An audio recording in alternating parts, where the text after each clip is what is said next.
శ్రీమంతుని interview చేసిన ఓ మాట అయితే చెప్తాడు. అప్పట్లో తినేందుకు తిండి కూడా లేకుండే మాకు. సైకిల్ మీద బట్టల మూటలు వేసుకొని ఊరూరా తిరిగి అమ్మేటోన్ని. ఏండ్లకేండ్ల అట్లా కష్టపడ్డా కాబట్టి ఇప్పుడు ఇంత పెద్ద షాపింగ్ మాల్ని పెట్టగలిగిన అని అంటాడు. ఇంకోగలి మందలిస్తే చిన్నప్పుడు నేను పెట్రోల్ బంక్లో పనిచేస్తోన్ని. నెలకు నాకు 10 రూపాయల జీతమే వస్తుండే. అందులోకెళ్ళి కొంత ఇంటికి పంపేటోన్ని. ఎన్నో కష్టాలు ఎలా వచ్చి ఇలా ఇన్ని పెట్రోల్ బంకులు పెట్టగలిగిన. చిన్నప్పుడు నేను లారీ క్లీనర్గా పనిచేసి ఇప్పుడు 50 లారీలకు ఓనర్ అయినా. ఇక ఇట్లా చెప్తారు. అంటే ఎన్నడో ఒకనాడు డెవలప్ అవుతారు అన్నట్టు. కానీ అందరు కాలేరు, ఎందుకంటే అందరికి అన్ని ఇకమతులు తెలియకపోవచ్చు కదా. గీడ ఆటో దూడుస్తున్న తాత పేరు మొంతులు లోబో.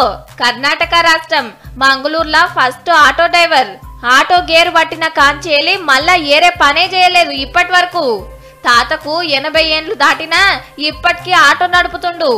పొద్దుగాల లేచి ఆటో మంచిగా గడిగి సవారికి పోతాడు. మళ్ళా ఇన్నేళ్లల్లో ఒక్క టక్కర్ లేదు. ఆటో రాంగ్ రూట్ లో పోయినట్టు లేదు. ట్రాఫిక్ చలాన్లు తీసుకుంది లేదు. గందుకే కర్ణాటక రాష్ట్రం అవార్డు కూడా ఇచ్చిందట. అగో ఇంటి నిండా అవార్డుల పటాలే ఉన్నాయి. కానీ ఆటోను మాత్రం కొత్త గుంజుకుంటుండు. గాని తాత మాత్రం పెద్ద మనిషి అయిపోయిండు. ఆటో నడుపుడు అయిపోయినాక శాతనైన కాడికి బీద బిక్కోలకు సాయం కూడా చేస్తాడట. గ్రేట్ ఆటో తాత.